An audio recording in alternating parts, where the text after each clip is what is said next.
हाल के दिनों में बृजभूषण शरण सिंह का नाम काफी सुर्खियों में है। बृजभूषण शरण सिंह सांसद हैं और एक बार नहीं 6 बार के सांसद हैं। 5 बार भाजपा से और एक बार समाजवादी पार्टी से। गोंडा, बहराइच, अयोध्या, श्रावस्ती और आसपास के इलाकों में छवि बाहुबली की है। यौन उत्पीड़न के आरोपों से घिरे भारतीय कुश्ती महासंघ यानी WFI के अध्यक्ष बृजभूषण शरण सिंह अपने काम के तरीकों को लेकर भी विवादों में रहे हैं। WFI के कई अधिकारियों ने दावा किया है कि बृजभूषण सिंह के खिलाफ खड़े होने पर उन्हें बाहर का रास्ता देखना पड़ा है। इतना ही नहीं, उन पर परिवार के सदस्यों को भी पद बांटने के आरोप लगते रहे हैं। कुश्ती महासंघ की कई प्रदेश इकाइयां सिंह पर सवाल उठाती रही हैं। बिहार रेसलिंग एसोसिएशन के पूर्व सचिव और पहलवान रहे कामेश्वर सिंह कहते हैं, महासंघ में सिर्फ उनकी ही चलती थी। उन्होंने अपने खुद के नियम बना रखे थे और उनका पालन करना जरूरी था, नहीं तो आपको भारी कीमत चुकानी पड़ती थी। बृजभूषण सिंह की तरफ से बाहर किए जाने से पहले कामेश्वर सिंह 8 सालों तक WFI के संयुक्त सचिव भी रहे थे। बृजभूषण शरण सिंह की तरफ से उनके दामाद विशाल सिंह को बिहार रेसलिंग एसोसिएशन के अध्यक्ष बनाने की मांग उठी थी, लेकिन कई प्रदेश इकाइयों ने इससे इनकार कर दिया था। कामेश्वर बताते हैं कि BWA को 2018 में भंग कर दिया गया और नए गठन में विशाल को अध्यक्ष और उनके सहयोगी विनय कुमार सिंह को सचिव बना दिया गया। बिहार के अलावा भी कई राज्यों में ऐसा ही बर्ताव हुआ। चुनाव महज औपचारिकता हो गए थे।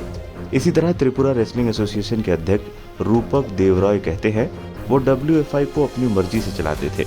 वो 2015 चुनाव में हमारे एसोसिएशन के लिए अपने बेटे के नाम के लिए मुझ पर दबाव डाल रहे थे, लेकिन मैंने इनकार कर दिया।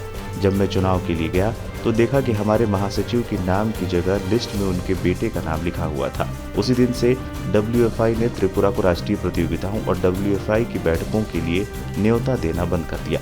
हमें अलग कर दिया और प्रदेश के पहलवानों को खामियाजा भुगतना पड़ा। त्रिपुरा में 350 पहलवान हैं, लेकिन स्पोर्ट्स में उनका कोई भविष्य नहीं है।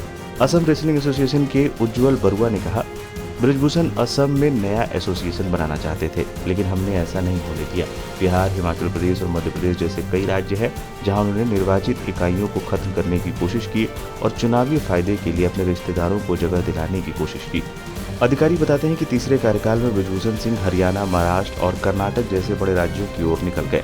30 जून को कुशासन का हवाला देते हुए तीनों राज्यों की इकाइयों को भंग कर दिया गया। खास बात यह है कि ये बैठक की एजेंडा में शामिल भी नहीं था। हरियाणा की तरफ से आरोप लगाए गए कि बृजभूषण सिंह प्रदेश की इकाइयों पर नियंत्रण जमाने की कोशिश कर रहे हैं। हरियाणा रेसलिंग एसोसिएशन के महासचिव राजकुमार हुड्डा ने कहा, उन्होंने मुझे कहा कि हरियाणा ने हाल के समय में नेशनल का आयोजन नहीं किया और WFI अनुशासनात्मक कार्रवाई करेगा। मैंने उन्हें इसकी चुनौती दे दी। हम रेसलिंग मैट्स बांटते हैं, अखाड़ों में रुपए और जिम के उपकरण देते हैं। उन्होंने खेल के विकास के लिए 12 सालों में किया क्या है, यहाँ तक कि उनके खुद के राज्य उत्तर प्रदेश की हालत पहले से ज्यादा खराब है। हरियाणा के माता पिता और लड़के लड़कियों की कड़ी मेहनत के चलते भारत में रेसलिंग का विकास हुआ, बृजभूषण की वजह से नहीं।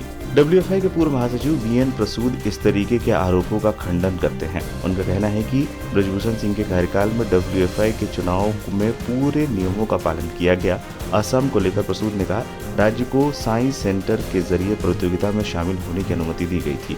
बता दें, कुश्ती महासंघ के अध्यक्ष तो बृजभूषण शरण सिंह हैं, लेकिन इसके 6 उपाध्यक्ष भी हैं, जिसमें एक कर्णभूषण सिंह जो बृजभूषण शरण सिंह के बेटे हैं।